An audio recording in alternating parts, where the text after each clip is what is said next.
Welcome to lesson 3 of the particles unit from AQA A-level physics. Today we're going to have a look at particles, antiparticles and photons.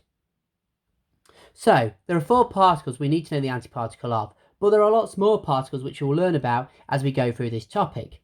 So first of all we have the electron. The electron has an antiparticle called the positron. The proton has an antiparticle called the antiproton. The neutron has an antiparticle called the antineutron. And as we looked at last lesson, the neutrino has an anti-electron neutrino. More on neutrinos in later lessons.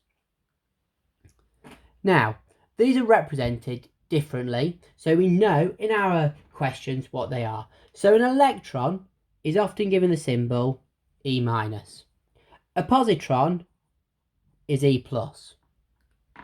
A proton is represented with a P. An antiproton is represented with P bar. A neutron, N. An antineutron, N bar. A neutrino, V little e. Electron neutrino. An anti-electron neutrino has a bar above it. Those symbols are important. Now, particles and antiparticles have similarities and differences. Particles and antiparticles have the same mass.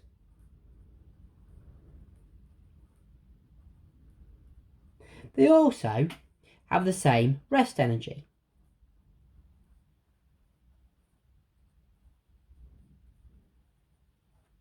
However, they have some differences. One of these differences is charge. Now let's think about an electron.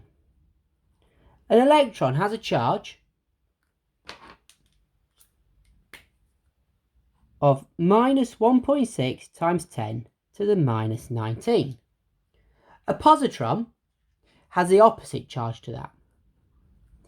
So a positron has a charge of 1.6 times 10 to the minus 19. And I should put some units there of coulombs for charge. Another difference is the quantum number. Now, the quantum number may refer to the following. It may be lepton number. It may be baryon number. These will all become familiar as we go through this topic. But again, if an electron has a lepton number of +1, then a positron will have a lepton number as -1. And it's just like that. It just flips. So there's some similarities and differences between our particles and our antiparticles. But we will study these in further detail when we get onto the later lessons in this unit. Now, as part of this, we come up with something called the photon model. Now, a photon is a discrete packet of energy, and we can have a look at this mathematically. A photon we can have a look at as E equals hf. E represents energy, h is a constant called Planck's constant, and f is a frequency. H is 6.63 times 10 to the minus 34. And this can be found on your data sheet in the exam, but you will start to remember it because you'll use it so much. And the unit is joules seconds. We know that energy is measured in joules, and we know that frequency is measured in hertz. Well, this allows us to come up with a fundamental relationship. If h is a constant, that means energy is proportional to frequency. That means the greater the frequency, the greater the energy. However, we can come up with a new equation from this. We can substitute in a second equation to derive a new equation. We know from waves, effectively, but we know that the speed is related to f lambda, frequency times wavelength. Now we can rearrange to find f, so we've got f equals c over lambda. If we substitute F equals C over lambda into E equals HF, we get a new equation. We actually get E equals HC over lambda. That means energy is proportional to 1 over lambda. So if we were to plot a graph for 1 over lambda, we would get that, a straight line, a common multiple choice question. However, we can take this further and we can look at a laser, for example. Now we know that the power of a laser is the energy per second transferred by the photons. Now,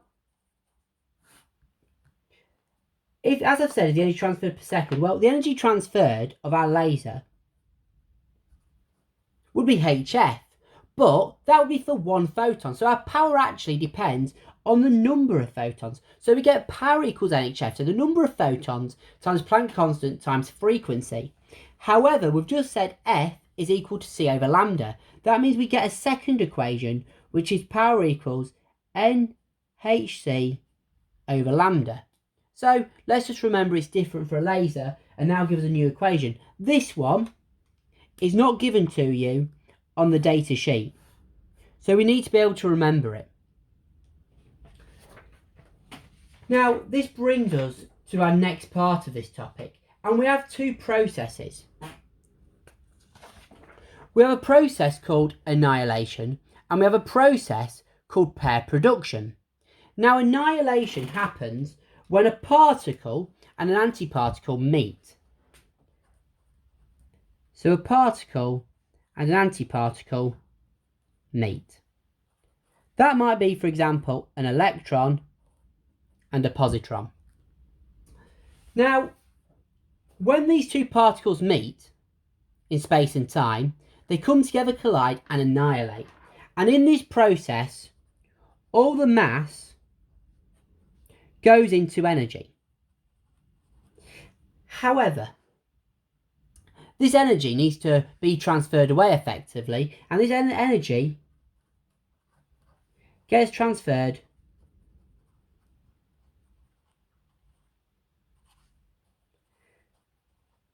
by 2 photons. Now these are often gamma because there's lots of energy, so high frequency, so gamma. However, they travel in opposite directions.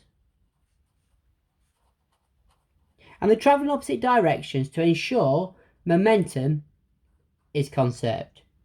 So you will often see an arrow representing a particle, another arrow representing another particle, and then you will often see 2 gamma photons like that. Is a diagram. Apologies for the poor drawing. We then get a process called pair production. Now, this process happens, and let me change my colour, when a photon interacts with matter.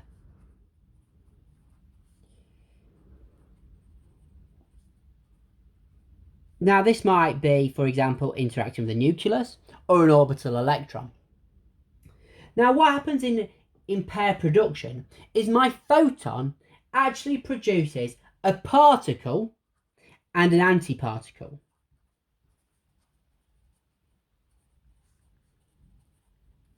However, this can only happen if the photon has the energy of both the particle and antiparticle. So, it has to have enough energy to produce the rest mass of both the particles. Now, for an electron to 2 decimal places, an electron has 0.51 mega electron volts of rest energy.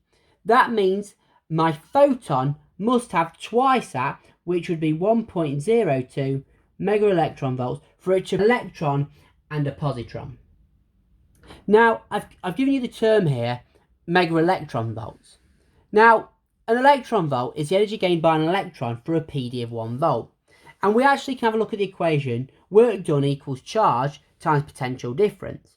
Now, an electron has a charge of 1.6 times 10 to the minus 19, and we've said for a PD of 1 volt. So, to get from electron volts to joules, we multiply by 1.6 times 10 to the minus 19 joules. However, to get from joules to electron volts, we divide by 1.6 times 10 to the minus 19 joules. Now, I often show my students at GCSE, not so much at A-level, a little trick, effectively. So, 1 electron volt equals 1.6 times 10 to the minus 19 joules. That means 2 electron volts equals 3.2 times 10 to the minus 19 joules. And I'm sure you get where I'm going. So, to get from electron volts to joules, we times by 1.6 times 10 to the minus 19. However, if I wanted to get from 3.2 back to electron volts, what I would do is I'd divide it by 1.6. So actually, to get back to this side, and I should put an arrow there really, we divide by 1.6 times 10 to the minus 19. You should be able to convert at A-level, but it's always nice to have a method in case you are struggling in the exam. So today, just to recap, what we've had a look at is we've had a look at particles and antiparticles. And I showed you this. We had a look at different particles, antiparticle symbols, similarities and differences. I then moved on to show you photons being a discrete packet of energy and showed you some of the equations and proportional relationships. And then finally, we had a look at annihilation and pair production and introduced the electron volt. Hopefully that was useful. Next lesson, we'll move on and start to have a look at some of the classification of particles.